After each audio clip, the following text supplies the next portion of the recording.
Hello everyone, welcome back to the channel. Tonight, we're stepping into the origins of a man who would terrify America, a story so chilling and complex that it begins long before his first crime.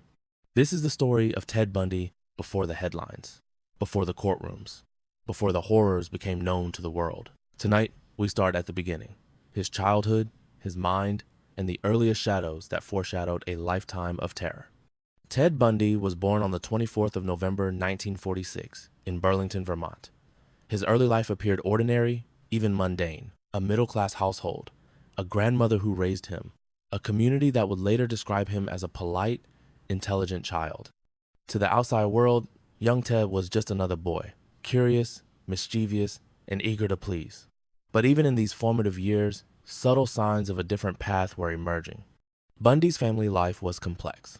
His mother, Louise Cowell, was young and unmarried at his birth. Bundy was told for years that his grandparents were his parents and that his mother was his sister, a deception that shaped his perception of family, trust, and identity.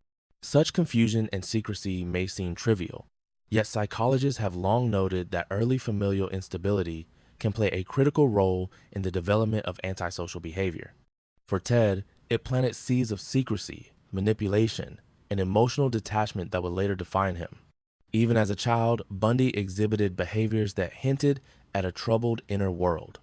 He was socially awkward in some settings, yet could charm teachers, neighbors, and peers with smiles and politeness. He was intelligent, excelling in school, demonstrating an ability to focus, learn quickly, and adapt to social expectations.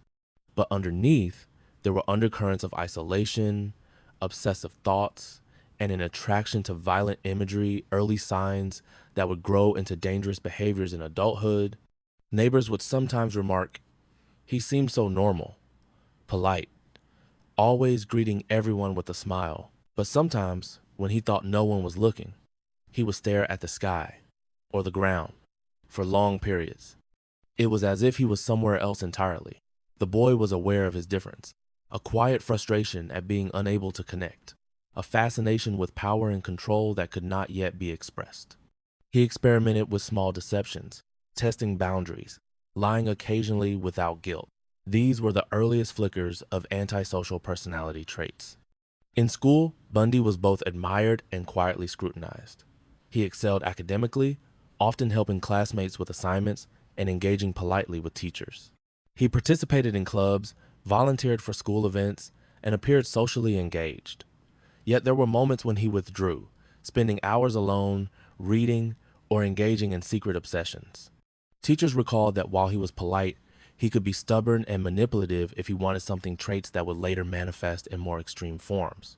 Research indicates that many serial killers exhibit a combination of early intelligence, charm, and social mimicry, allowing them to blend into society while harboring dangerous impulses.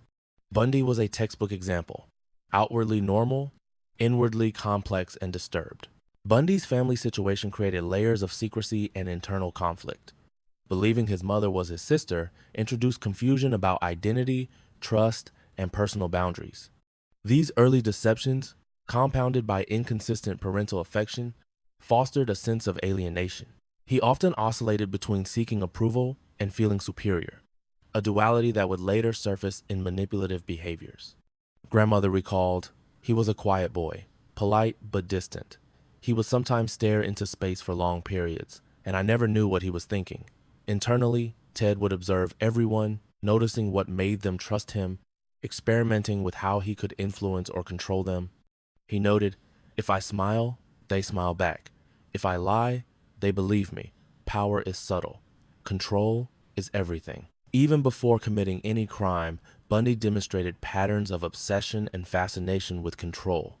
He developed intense interest in women's appearances and behaviors, particularly focusing on blondes, a trait that would later influence victim selection. He began to internalize fantasies about domination, experimenting privately with violent thoughts and images, though he lacked the physical means to act upon them at this stage.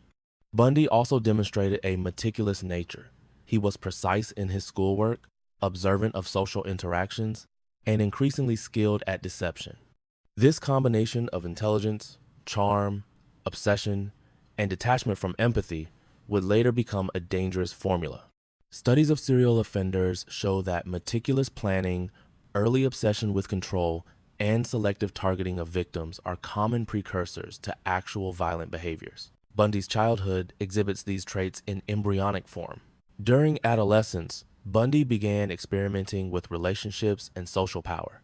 He learned to manipulate emotions, testing boundaries with friends and acquaintances. He practiced charm as a tool, observing reactions and adjusting his behavior to gain compliance. Classmates would later say he was funny, smart, you liked having him around. But sometimes he would say things that felt off, like he was testing you, seeing how far he could go. Ted internally reflected, "They trust me. They respond to me exactly as I expect. I can make them do what I want without force. This is power." By his mid-teens, Bundy's fantasies grew darker. Psychologists analyzing similar cases note that obsessive violent fantasies combined with social competence can lay the groundwork for future criminal behavior. He began imagining acts of domination and control over women, rehearsing methods, and mentally exploring scenarios. Internally, he would think, "They don't see me. They trust me. They will never suspect. I can control everything. I can disappear without leaving a trace. I can be invisible." At this stage, these thoughts were private, unacted upon, but rehearsed and refined in his mind with the precision of someone planning a strategy. Bundy exhibited multiple early warning signs typical of serial offenders: social mimicry, early antisocial behaviors, obsession with control and domination, fascination with violent imagery, and emotional detachment. While these traits alone do not determine future criminal behavior, the combination, along with environmental factors, created a high-risk profile. Studies indicate that 60–70% of serial killers show measurable antisocial tendencies by late adolescence, often coupled with early fascination with violence and control. Bundy's childhood fits this pattern almost perfectly. By the time he entered late adolescence, the foundations of his later crimes were firmly in place. Intelligence, charm, secrecy, deception, obsession, and control were all developing in tandem. From the outside, he remained a polite, intelligent, and seemingly ordinary young man. But beneath the surface, a dangerous pattern was emerging, one that would escalate dramatically in the years to come. The blueprint for terror was already forming. What happens when a mind like this is unleashed? Bundy enrolled at the University of Washington in the mid-1960s, an environment ripe for social experimentation and the development of his emerging obsessions. On campus, he appeared intelligent, articulate, and engaging, a student leader, a volunteer, and a man whose presence seemed trustworthy. He participated in political campaigns and social events, demonstrating charisma that drew both admiration and attention. Yet, beneath the polished exterior, Bundy's internal world was increasingly consumed by darker fascinations. Psychologists examining his case note that young adults with above-average intelligence and social adaptability can use charm as a tool, manipulating others to satisfy internal compulsions. Bundy was no exception. Classmates recalled Ted was always the guy who knew exactly what to say. He could make anyone feel special, important, like they were the only person in the room. But sometimes it felt like he was watching, testing, calculating. Ted internally observed. Observe, mimic, adapt. People reveal their weaknesses when they trust you. I can make them follow me anywhere, do anything, believe anything. Control is subtle, but absolute. During his university years, Bundy began experimenting with relationships, particularly with women who fit his developing pattern: young, attractive, and trusting. He learned to manipulate emotions, exploit empathy, and observe reactions to charm and deceit.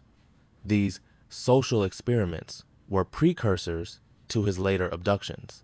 Research shows that many serial offenders begin testing control in interpersonal relationships long before committing crimes. Bundy's adolescent and early adult interactions were a textbook example.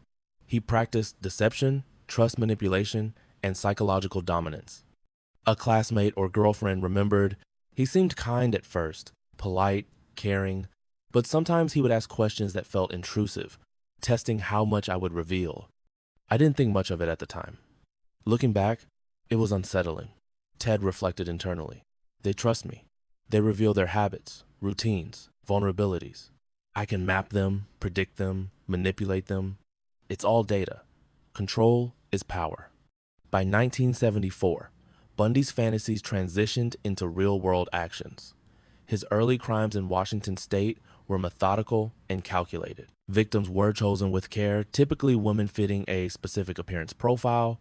Bundy employed deception to isolate targets, often feigning injury or asking for help, exploiting trust to lure victims into vulnerable situations. A young woman walking alone on a quiet street might encounter him smiling, appearing in need of assistance. She hesitates, then offers help. It seems harmless, an act of kindness. And yet, in that moment, her fate is sealed. Ted internally notes, observe reactions, test compliance. She trusts me. She believes the lie. The outcome is inevitable. Bundy's known victims numbered over 30, with estimates suggesting 40, 50 or more. His meticulous planning and execution reflect the behavioral profile of highly organized serial offenders. Bundy became bolder. He traveled across states, Utah, Colorado, Idaho, refining his techniques, exploiting local law enforcement's limitations, and studying media coverage to anticipate investigative tactics. Communities panicked. College campuses issued warnings. Students began traveling in groups, avoiding isolated areas. The streets felt uncertain, yet Bundy adapted, observing, learning, and refining his approach. Research indicates that approximately 50% of serial killers operate across state lines, complicating jurisdictional coordination and delaying capture. Bundy exemplifies this challenge, using geography as an ally. With each move, he became bolder, and each escape from notice built his confidence. The question loomed: how long before the first mistake would be made? During this period, Bundy honed his psychological manipulation skills. He learned how to read emotions, exploit weaknesses, and present himself as trustworthy. This skill was not merely social, it was tactical, a precursor to the way he lured victims. He reflected. They reveal themselves through habits, gestures, subtle cues. I memorize, analyze, exploit. Fear is a tool, trust is a weapon, and they walk willingly into the trap. Bundy's combination of intelligence, charm, and detachment from empathy created an almost perfect storm. A person capable of concealing criminal intent while planning crimes with precision. Psychologists later described him as a master of behavioral mimicry, capable of reading social dynamics and manipulating them to lethal effect. A pivotal moment occurs when a victim survives an abduction attempt. This marks the first time police obtain a reliable description, providing a breakthrough in the investigation.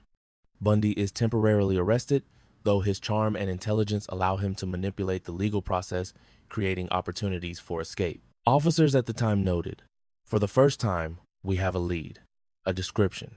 But can we apprehend someone so careful, so calculated? Internally, Bundy thinks. They think they are closing in. But I've prepared. I've observed. I can exploit every weakness, every blind spot. Control is mine. Analysis of serial offenders shows that only a fraction are caught before multiple murders. Bundy's first escape reflects the high level of organizational skill and manipulation that characterizes some of the most dangerous offenders. Even when the walls closed in, he found a way to slip through the cracks. But how far could this go before the consequences caught up with him? As news of disappearances spreads, media coverage intensifies. Communities panic. Colleges issue warnings. Women travel in groups. Parents implement curfews. Despite increasing attention, Bundy adapts, using media coverage to refine his methods. Reporters note, we are tracking a string of disappearances. The suspect is charming, intelligent, and eerily normal. But the pattern is terrifying. Research indicates that highly organized serial killers often monitor media reports to anticipate investigative actions. Bundy's careful attention to press coverage allowed him to evade capture for years. The community, once trusting, begins questioning everyone. We thought it was safe. We thought it was someone else. But now, who can you trust? He walks among us, unseen. The terror is invisible. And yet, each choice he makes pushes him closer to exposure and yet further into danger for others. By the mid 1970 seconds, Ted Bundy had moved beyond isolated incidents. Each crime was no longer a singular act, but part of an escalating pattern. He traveled across state lines with increasing frequency: Utah, Colorado, Idaho, and eventually Florida, refining his methods, exploiting law enforcement limitations, and learning from each encounter. His meticulous planning, coupled with an almost supernatural ability to blend in, made him one of the most elusive criminals of his era. Communities were terrified, yet Bundy moved like a shadow, invisible and calculating. He selected victims carefully, often choosing women who matched his specific physical preference, usually young, attractive, and with long hair parted in the middle, a detail that would become his hallmark. He used charm and feigned vulnerability as tactical tools. A cast on his arm, a limp, or a fabricated need for help were methods to draw victims in, creating a sense of trust and empathy that concealed his lethal intentions. One evening, a young woman walking alone would encounter him on a dimly lit street. He smiled politely, asked for assistance, and she would oblige. It seemed harmless, even courteous, yet in that moment, her entire world could change. Ted internally analyzed every gesture, every reaction, noting minute details: the pace of her walk, her glances, her hesitation. Each observation was a blueprint for control. Communities grew anxious. College campuses issued warnings. Parents instructed their children not to walk alone. Hitchhiking, a once common practice, declined drastically in areas affected by his crimes. Yet, despite increased fear and media attention, Bundy adapted. He monitored newspaper reports, studied police procedures, and modified his behavior. He learned which neighborhoods were most effective, which police stations were slow to respond, and how to exploit patterns in law enforcement investigations. He was methodical, calculating, and eerily patient. Each successful abduction reinforced his sense of invincibility, while failures were lessons, not deterrents. Bundy's internal psychology was as precise as his outward appearance. He could appear normal, charming, and trustworthy to anyone: a student, a neighbor, a passerby, while privately rehearsing abductions and murders in his mind. Psychologists later described this as a form of cognitive compartmentalization, a skill that allowed him to live in two worlds simultaneously: the socially acceptable and the violent, hidden. He measured fear, trust, and obedience as one might evaluate a chess opponent, always 3 moves ahead. Every detail mattered: the victim's clothing, her route home, the proximity of witnesses, and even the time of day. The first surviving victim provided crucial information, allowing police to construct a description for the first time. Bundy was temporarily arrested, yet his intelligence and charm allowed him to manipulate the system. He maintained composure, presented himself as cooperative, and even found ways to exploit procedural gaps, eventually creating opportunities to escape. This period highlighted his ability to strategize beyond immediate crimes. He understood not just the act of killing, but also the mechanisms of law enforcement, media, and public perception. Media coverage intensified. Newspapers ran photographs of him smiling. Interviews described him as articulate and educated, and yet the underlying terror of his crimes grew. Women walked in groups, college administrators issued safety advisories, parents clutched their daughters tightly at night, and Bundy observed, adapting, refining, learning from both mistakes and successes. Psychologists analyzing his behavior later emphasized that such organized offenders frequently use media as a tool, studying coverage to avoid capture. Bundy exemplified this, turning public fear and attention into a tactical advantage. As his crimes escalated, Bundy's methods became more sophisticated. He learned to abduct victims without leaving witnesses, to transport them across state lines, and to commit acts in a manner that complicated forensic evidence. He utilized vehicles, carefully planned routes, and knowledge of local geography to avoid detection. In Utah, Colorado, and Idaho, he repeated patterns of deception and control: feigned vulnerability, psychological manipulation, and meticulous selection of isolated locations. Each act reinforced a sense of invulnerability and mastery over both victims and authorities. Bundy's ability to manipulate people extended beyond his victims. He understood human psychology, reading body language, tone of voice, and facial expressions. He could determine fear, curiosity, and compliance in a single glance. This ability allowed him to select victims who would be most likely to trust him, to mislead law enforcement, and to evade capture for years. His combination of charm, intelligence, and detachment from empathy made him one of the most dangerous and studied criminals in history. The fear spread to entire communities. College campuses in affected states conducted safety seminars, implemented escort programs, and circulated warnings describing the suspect's appearance. Yet, Bundy's adaptability and meticulous observation allowed him to exploit even heightened awareness. He chose times, locations, and circumstances that minimized the risk of detection, demonstrating an almost uncanny ability to predict human behavior and institutional response. With each successful abduction and evasion, Bundy's confidence grew. He began to escalate violence, experimenting with methods to subdue and control victims more efficiently. Psychologists examining the trajectory of serial offenders noted that escalation is common. Initial crimes may be opportunistic or impulsive, but over time, the killer refines techniques, increasing both lethality and control. Bundy's path followed this pattern, moving from small-scale manipulation to highly organized, premeditated abductions and murders. He also honed his skills in deception outside of criminal acts. To neighbors, classmates, and acquaintances, he appeared polite, reliable, and socially engaged. He volunteered for political campaigns, assisted in legal research, and maintained a facade of normalcy that belied the horrors he perpetrated. This duality, the ability to live among ordinary people while committing extraordinary violence, made him exceptionally difficult to apprehend. The public, unaware of the threat, continued to interact with him without suspicion. Bundy's meticulousness extended to crime scene management. He often took steps to remove evidence, transport victims discreetly, and conceal bodies in locations that delayed discovery. This level of organization, combined with his understanding of police procedures, allowed him to commit multiple crimes across several states without immediate apprehension.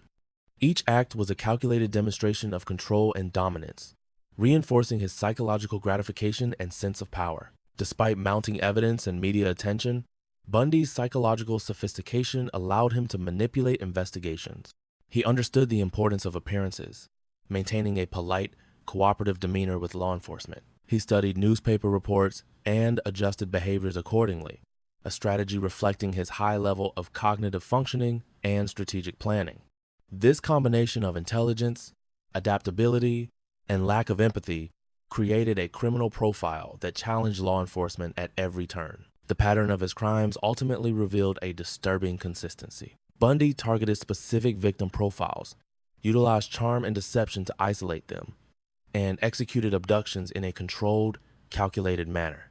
He leveraged geography, media awareness, and psychological manipulation to evade capture, demonstrating an unprecedented level of criminal sophistication. Each act reinforced his sense of superiority and mastery, while instilling fear across multiple states. At this stage, Bundy was no longer merely a local threat. He had become a multi-state predator, a figure whose crimes terrorized entire regions. Communities remained vigilant, but his combination of charm, intelligence, and detachment allowed him to operate under the radar. His ability to manipulate social, legal, and investigative systems exemplifies the organized serial killer archetype, providing critical insights into criminal psychology and law enforcement challenges. Even as police coordination intensified, Bundy continued to evade capture. His understanding of human behavior, law enforcement procedures, and societal assumptions enabled him to remain one step ahead. This period of escalation, cross-state travel, and refined methodology illustrates the convergence of intelligence, opportunity, and psychological pathology that defines highly organized serial offenders. Bundy's crimes were not random acts of violence. They were carefully orchestrated expressions of control, domination, and calculation, executed with chilling precision and an almost clinical detachment from human suffering. By 1977, Ted Bundy's confidence had reached unprecedented levels. He had refined his methods to such perfection that law enforcement's net seemed almost irrelevant. In Utah and Colorado, he had tested boundaries, learned from near misses, and honed his psychological manipulation. But the culmination of his criminal career would occur in Florida, where he escalated both the frequency and audacity of his attacks. The transition to Florida represented more than a geographic move. It was a stage on which he would challenge the entire system, testing the limits of law enforcement, media scrutiny, and public fear. Bundy's time in Florida began as he approached the campus of Florida State University and later the University of Florida. Here, the combination of large, densely populated college campuses and students' frequent isolation presented ideal opportunities. He adopted the same tactics he had perfected over years: feigning injury, asking for assistance with a cast, or using a crutch to gain sympathy. Students, conditioned to trust and assist, became unwitting participants in his deadly scheme. Each abduction was meticulously planned, executed with clinical precision, and left behind minimal evidence. Investigators soon realized that a single state would not contain Bundy. He was mobile, intelligent, and socially adept, traits that allowed him to evade capture repeatedly. His ability to navigate multiple jurisdictions highlighted a major challenge in interstate law enforcement coordination. While local authorities scrambled, Bundy leveraged the gaps, moving seamlessly between communities and observing patterns in police behavior to further his advantage. Psychologists would later note that highly organized serial offenders often exploit systemic weaknesses. Bundy's cross-state mobility exemplifies this principle. Despite the mounting body of evidence, Bundy managed to maintain a veneer of normalcy. He worked jobs, dated, and engaged socially, all while continuing his crimes in the shadows. This duality created a sense of invincibility, a dangerous reinforcement of his belief in personal superiority and the futility of authority. The public, meanwhile, remained both horrified and captivated by the mystery. Media coverage intensified, creating a climate of fear and fascination, which Bundy used to his advantage. He studied press reports meticulously, adjusting his behavior to stay one step ahead of investigators. The first major turning point came with Bundy's arrest in Utah, where police finally connected him to multiple abductions and discovered incriminating evidence. Yet even then, his intelligence and manipulation were evident.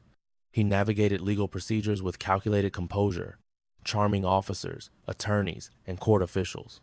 Bundy's first trial in Colorado revealed his mastery of psychological tactics. He was cooperative, yet subtly manipulative, using his understanding of social perception to minimize suspicion and delay legal consequences. During imprisonment, Bundy executed his first of several daring escapes. Each escape was not merely a bid for freedom, but a psychological statement, a demonstration of control over the system that sought to contain him. He exploited procedural weaknesses, studied routines of prison staff, and utilized his knowledge of physical structures to facilitate escape. One escape from a Colorado courthouse shocked both the public and law enforcement, illustrating the extraordinary combination of intellect, planning, and audacity that characterized his criminal career. In Florida, the escalation became even more pronounced. Bundy's attacks on sorority houses and college campuses were highly organized, demonstrating not just premeditation, but a disturbing level of tactical innovation. He would select locations, study routines, and exploit vulnerabilities, sometimes returning to previous sites to perfect his methods. Survivors described his approach as chillingly calm, almost methodical, as he manipulated victims with charm before committing acts of violence. Psychologists later emphasized that his behavior demonstrated a rare and extreme form of control and detachment. He viewed human beings as objects in a calculated experiment of power and domination. The culmination of Bundy's Florida crimes, combined with forensic breakthroughs and eyewitness testimony, finally led to his capture in 1978. Yet, even in custody, he maintained a manipulative presence. He cooperated selectively with investigators, presented himself as remorseful or rational when beneficial, and continued to exploit social perceptions to maintain influence over those around him. His trials became media spectacles, where charm and intelligence clashed with horrifying evidence. The public watched, captivated by the dichotomy of a seemingly ordinary man who could commit unimaginable acts of violence. During court proceedings, Bundy's psychological complexity was on full display. He acted as his own attorney, demonstrating legal knowledge and strategic thinking that both frustrated prosecutors and enthralled the public. His behavior highlighted a dangerous intersection of intelligence, social skill, and pathological detachment. Witnesses, jurors, and spectators struggled to reconcile the polite, articulate man before them with the brutal reality of his crimes. The contrast reinforced the terrifying notion that evil can hide behind familiarity and charm. Bundy's confessions, eventually, revealed further depths of calculation and obsession. He described methods of control, victim selection, and psychological manipulation with precision, almost clinically, providing law enforcement and psychologists with unparalleled insight into the mind of a serial offender. His admissions confirmed patterns that had been hypothesized for years: a reliance on charm, deception, tactical planning, and a profound lack of empathy. He explained how he exploited social trust, manipulated appearances, and used intelligence to avoid detection, reinforcing the lessons for law enforcement and criminal profiling. The final sentencing and appeals process extended over years, marked by a combination of public fascination and procedural complexity. Bundy's behavior during sentencing continued to reflect his personality traits: calm, calculating, and eerily self-assured. He challenged assumptions, manipulated perceptions, and remained a figure of both fear and morbid curiosity. Ultimately, his execution closed the chapter on one of the most notorious criminal careers in modern history. But the legacy of his crimes continues to shape law enforcement, media, and psychological profiling today. The narrative of Bundy's crimes from childhood to Florida demonstrates the convergence of environmental factors, psychological pathology, intelligence, and opportunity. His life illustrates the chilling reality of a human being capable of blending normalcy with extraordinary violence, of manipulating both individuals and systems, and of escalating terror over years with methodical precision. Psychologists, criminologists, and law enforcement agencies continue to study Bundy as a case study in extreme criminal behavior, an enduring example of how charm, intelligence, and detachment from empathy can create a predator both fascinating and horrifying. Even decades later, the story of Ted Bundy captivates the public imagination. It is not merely the crimes themselves, but the interplay of psychological insight, meticulous planning, and social manipulation that makes his narrative compelling. Each chapter, from childhood secrecy and early obsessions, through adolescent experimentation, to cross-state abductions and final capture, provides insight into both human behavior and systemic vulnerabilities. His legacy remains a stark reminder of the potential for darkness to exist behind even the most ordinary facades, and a case study that continues to influence criminal psychology, profiling, and the understanding of organized violent offenders. The story of Ted Bundy reaches its final, haunting chapters in the culmination of decades-long terror, manipulation, and psychological mastery. By the time Bundy faced his ultimate fate, the landscape of law enforcement, media, and public awareness had irrevocably changed. His crimes had prompted unprecedented coordination among agencies, advanced investigative techniques, and a deeper understanding of criminal psychology. But for Bundy, these years were not just about survival, they were about control, perception, and legacy. Even in the final years leading to his execution, Bundy remained a master manipulator. He engaged with psychologists, attorneys, journalists, and the public with a strategic awareness that few could match. He discussed his crimes with chilling detail, revealing how he studied victim behavior, exploited societal assumptions, and adapted to procedural constraints. His insights were simultaneously horrifying and invaluable for the development of profiling techniques. Through confessions and interviews, investigators learned about his meticulous planning, his reliance on charm and deceit, and his ability to compartmentalize emotion, separating acts of extreme violence from his everyday social interactions. The psychological complexity of Bundy's personality continues to fascinate and disturb experts. He demonstrated traits of extreme narcissism, psychopathy, and a profound lack of empathy. His intelligence and social skill allowed him to mask his violent impulses, blending seamlessly into environments that would have immediately alerted authorities to less sophisticated offenders. Studies of serial killers often highlight this combination: high cognitive functioning paired with antisocial personality traits as a key predictor of organized and sustained criminal activity.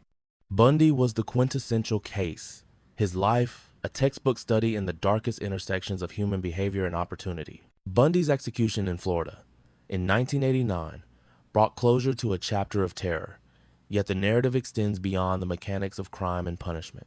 His life offers insight into systemic vulnerabilities, the limitations of law enforcement at the time, and the societal factors that allowed a man of extraordinary cunning to commit atrocities across multiple states. Each aspect of his career, from childhood secrecy to adolescent experimentation to cross-state abductions to legal manipulation, illustrates the necessity of coordinated investigative efforts, psychological understanding, and vigilance in the face of concealed threats. Statistically, Bundy's crimes are staggering. Confirmed victims number over 30, yet estimates suggest 40 to 50 or more were lost to his violence. The geographic spread, combined with the sophistication of his methods, represents a level of organization rarely observed in serial offenders. Analysis indicates that such offenders often rely on meticulous planning, victim profiling, psychological manipulation, and media monitoring to evade capture. Bundy's actions exemplified all of these characteristics, providing critical insights into both criminal behavior and law enforcement response. His story also illuminates the psychology of fear. Communities across the United States were forced to confront the possibility that evil could hide behind charm, intelligence, and familiarity. College campuses implemented new safety protocols, parents re-examined trust, individuals became hyper-aware of social interactions. Bundy's actions challenged societal assumptions about safety, trust, and human nature, leaving a legacy that extends far beyond the immediate victims and the sensationalized media coverage. Bundy's final confessions, coupled with extensive psychological evaluation, reveal a man who viewed life and death through the lens of control. He described the precise methods of his abductions, the careful selection of victims, and the calculation of each movement to maximize secrecy and efficiency. Yet underlying these admissions is the disturbing reality that Bundy experienced genuine gratification in the exercise of power over others, demonstrating the profound impact of psychopathy when coupled with intelligence and social skill. Even as decades pass, the story of Ted Bundy serves as both warning and study. It is a narrative of escalation, adaptability, and the intersection of environment, psychology, and opportunity. Bundy's life demonstrates how a seemingly ordinary individual can harbor extraordinary violence, exploiting societal trust and systemic gaps. Each act, each manipulation, and each escape contributes to an understanding of the patterns, traits, and risks associated with organized, high-functioning offenders. For modern law enforcement and psychologists, Bundy's legacy is a case study in the necessity of profiling, interjurisdictional coordination, and understanding the human psyche. His life illustrates that intelligence, charm, and detachment from empathy can form a lethal combination when aligned with opportunity and environmental reinforcement. Communities, investigators, and criminologists continue to learn from his methods, behaviors, and strategies, applying these lessons to prevent future tragedies. The conclusion of Bundy's story is a paradoxical mix of closure and continued fascination. He is gone, yet his case remains a cornerstone in criminal psychology. Each detail, from the shadows of his childhood to the experimentation of his youth, to the calculated execution of his crimes, to his final confessions, provides a blueprint for understanding both danger and deception. The narrative serves as a reminder that evil is not always obvious, and that understanding human behavior is critical to both prevention and justice. Ultimately, Ted Bundy's story forces us to confront uncomfortable truths about the nature of violence, manipulation, and human psychology. It challenges assumptions about normalcy, trust, and safety. It demonstrates how meticulous planning, combined with intelligence and social skill, can allow a predator to operate undetected for years. And it reminds us that awareness, vigilance, and psychological insight are essential tools in identifying, understanding, and ultimately preventing such atrocities. The story closes with reflection. Bundy's life was one of contradiction, charm, and brutality, intelligence and moral corruption, visibility and concealment. It is a chilling study in human complexity and the potential for darkness hidden behind ordinary appearances.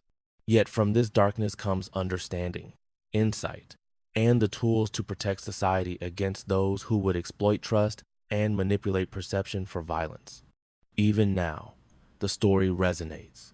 It is a testament to the importance of vigilance, the power of psychological insight, and the lessons that emerge when intelligence, opportunity, and pathology converge. Bundy's crimes, his escapes, his manipulation of law enforcement and media, and his final confessions create a narrative that is simultaneously horrifying and instructive. It is a story that continues to captivate, educate, and warn, reminding us that the mind of a serial offender is both dangerous and, when studied carefully, deeply revealing. As we reflect on the decades of terror, the lessons are clear. Understanding human behavior, maintaining systemic vigilance, and recognizing the subtle signs of manipulation and pathology are essential. Ted Bundy's life is a case study in the extremes of human behavior, a chilling demonstration of how intelligence and charm can mask malevolence, and a reminder that evil often hides behind the familiar.